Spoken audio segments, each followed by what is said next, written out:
oh no, if I don't post a reel every single day, I'll lose the attention. I speak this from experience. I'm not judging. The number one way to kill your joy. It's like a dungeon. You get to do the thing you love every single day. But people can tune in with foresight, hindsight. this is self-mastery, baby. I think in hindsight, They give you an hour. That's actually an honor. Oh my God, in hindsight? I said, well, you know, me, I feel listen to the rest of them on the program. And when I think about that in hindsight, that did calm me down. You know, you used to get excited, you know, for the things that you are building, for the things that you are creating, didn't you? You know, you used to immerse yourself in the process, get lost in it even.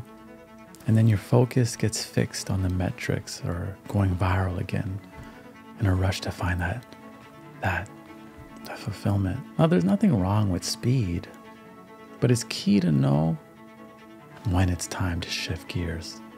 First, we want to harmonize, right? Have you ever pondered and wondered why an artist's first album seems to sometimes like be their masterpiece?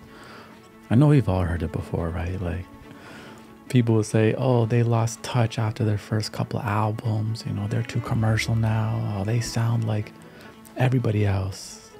What do people say? I miss the old Kanye. Actually, Kanye's albums always get better in my opinion.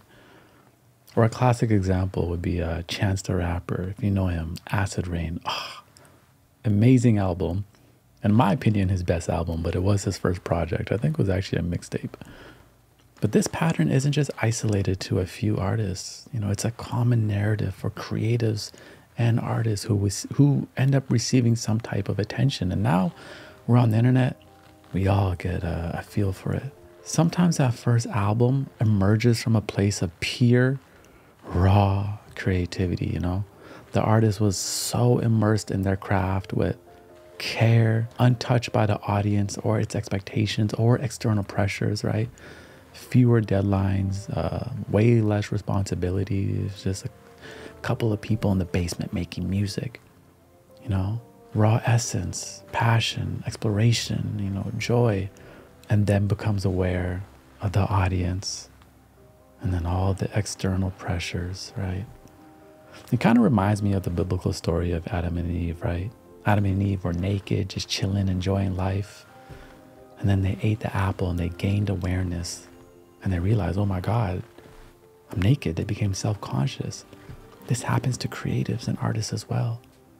And then, you know, the record labels or people who come in and tell you how to create, what works for the radio, what doesn't, who to collaborate with, even do little product placements in the music videos, right? And then suddenly there are a million opinions and dollars pulling that artist we love so much in so many different directions, diluting the purity and the authenticity that they loved and that we loved, right? But this isn't just limited to music. It actually is it's a universal experience right now for all creators, entrepreneurs, you know, anyone with a passion, especially in this digital age. It's such a unique time. Hustle culture, right? It threatens everyone's passion, I'm telling you. The raw energy we have and we cultivate and we harnessed. And then the culture demands more of it and tells you faster and tells you what to make. You know, the inner spark you have tells you to go this way. But the audience, you know, didn't give you the engagement you want. So you decide to go that way instead. Because attention has become the new goal. Instead of the exploration, the joy, the fun, you know, the curiosity. I personally believe that creativity is a tool for discovery. You know, discovering our own depths, our own gifts, and then finding ways through mediums to bring them out into the world for other people to experience, right? And the external awards are really never promised. When we're making it, those aren't promised. Views aren't promised. Money isn't promised. Respect, accolades aren't promised. But the joy for sure is in the journey, and that is promised. Your craft, like I always say, blooms with care, not necessarily speed. But some of us, we have gotten so wrapped up in these algorithmic cycles and, you know, the attention. We are fighting for attention even though we can't hold our attention on one thing that we love for long enough. You know, I always say when your hobby becomes your career or your business, it can be such a great thing.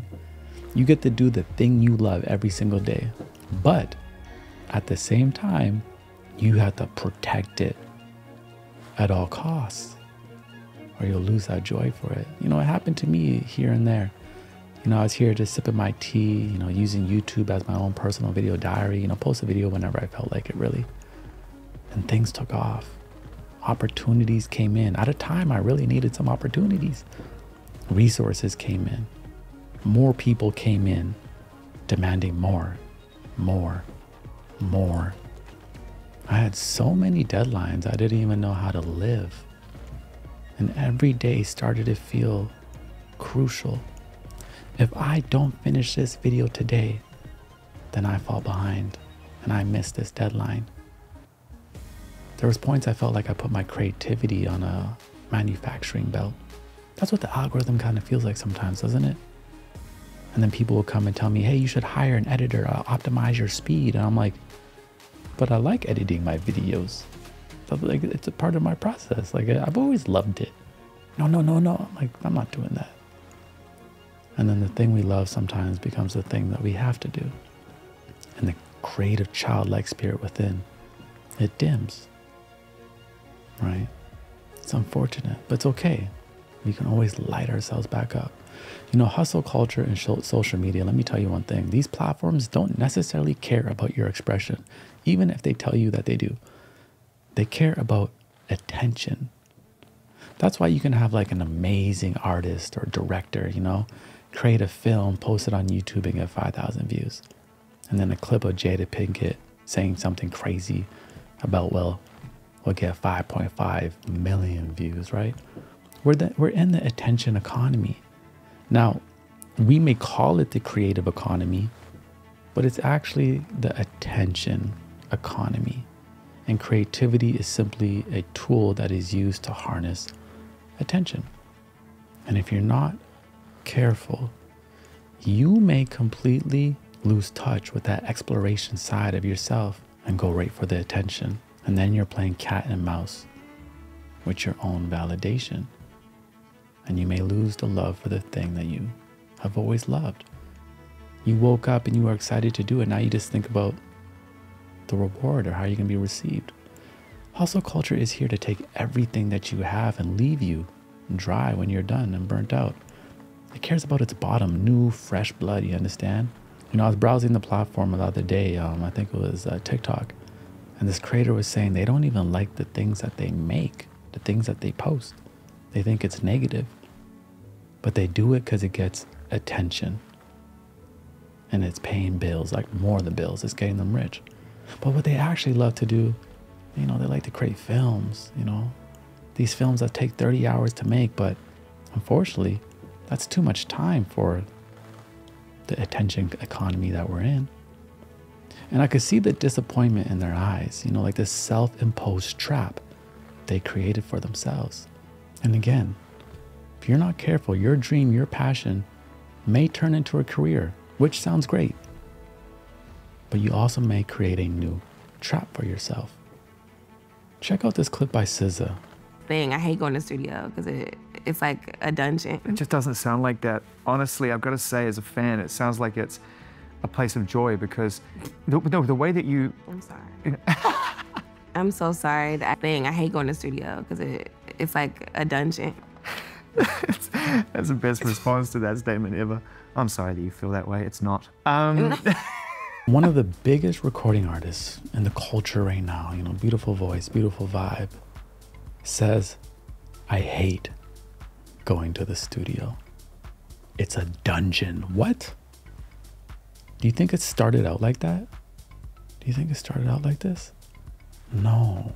She probably used to rush home from her job that she hated just to have the opportunity to be in the studio, to play, to sing, to collaborate. Oh, new producer. Oh, let me hear those beats. But fame, the metrics, the audience, and the constant pressure ruined that thing that once brought her peace into something that now causes constant anxiety for her. Yeah. But when I go to the studio, I think about like, damn, I have to do a good job. I have to come out of here with something. If I'm in the studio for 8 hours, Yeah. and I don't leave with anything that I can listen to in the car on the way home, Yeah. then it makes me feel like Let me tell you something. The number one way to kill your joy is the expectation that you put on yourself. This has to be good. Before you even start, before you even get the energy moving, before you explore, you put this demand out. This has to be good today.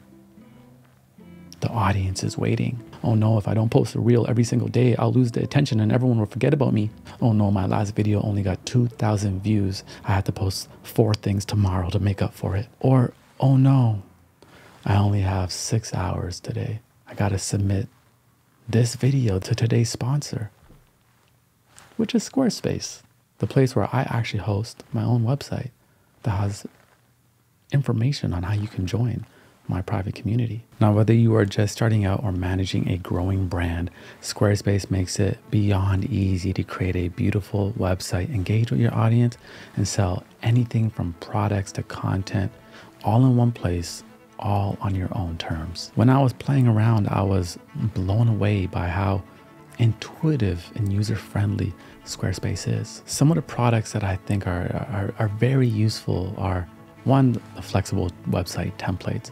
You know, Squarespace provides a wide range of professional templates for every category and use case. You can easily customize your website's look, update content, and add features to make it truly unique. Now, another feature I find to be quite exciting is the ability to sell custom merch, get fresh. With Squarespace, you can sell, design, and create your own custom merchandise, creating a passive income stream that engages your audience and scales your brand. Squarespace takes care of the production, inventory, and shipping, saving you time, money, and effort. You can never get your time back, so this is a great offer.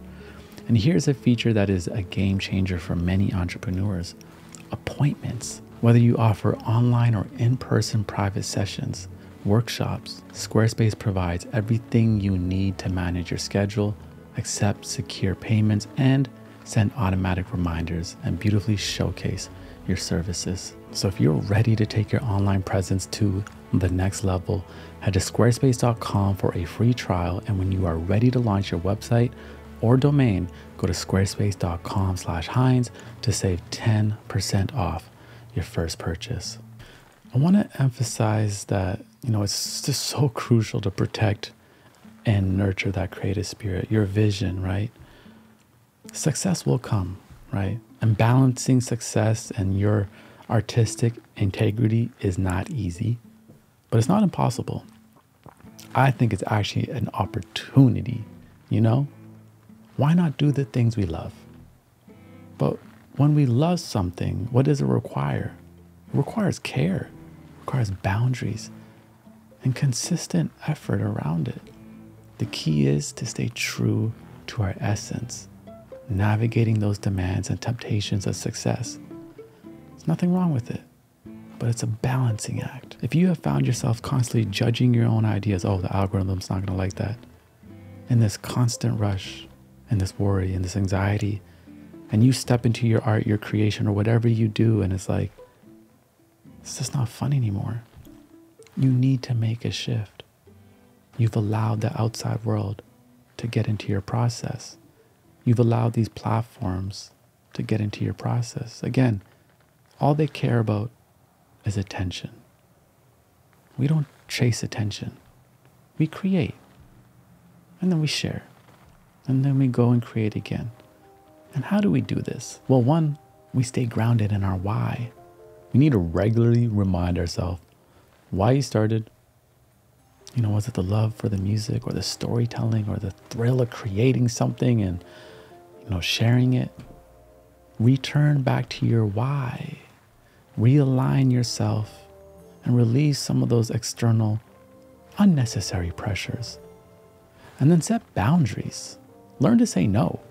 Not every opportunity or suggestion aligns with your vision or values. Setting boundaries is how you preserve the special thing that you have and your mental well-being. And then balance passion with practicality, right? It's important to be practical about your career, but also carve out space for those passion projects, the things that just ignite you. And this is often where your true creativity shines, unfettered by external expectations. Actually, SZA says this as well. She's like, the things I try to make, like when I go to try to make a big record, it doesn't happen. It's always when I'm not even trying and the energy is just flowing. Like I speak this from experience. I'm not judging because I'm the same. When I'm less self-aware about my experience in the moment is when I'm actually at my best. Like I'll be working on something I care about so much that's so serious, and I'm like, I'll just put on anything random. I just need like 10 minutes to just like hear something else. And that's what I'll write a whole damn song to. It'll be I Hate You or Blind or Kill Bill or The Weeknd. All those songs were palate cleanser moments in between me actually trying to make the real song of that night. Next, connect with the community. You know, connect with this community. Join this community. It's an amazing community where you can share values and, you know, your artistic vision and remind each other and support one another.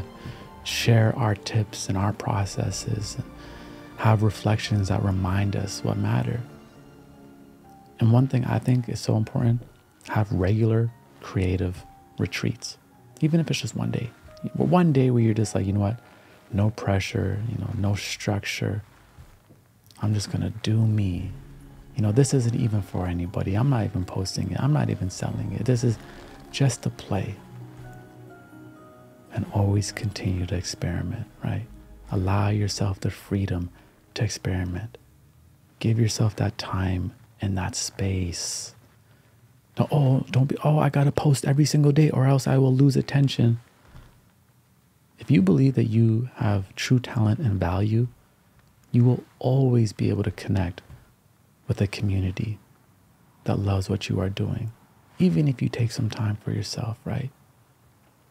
Don't get attached to the attention economy. Come back to the reasons why you do what you do, because that is the very thing that fuels you and gives you that sense of peace and fulfillment. Don't allow your hobby, your passion, your creative outlets to become the new 9-to-5 trap. Guess what? We can also free ourselves as well. I'll see you soon.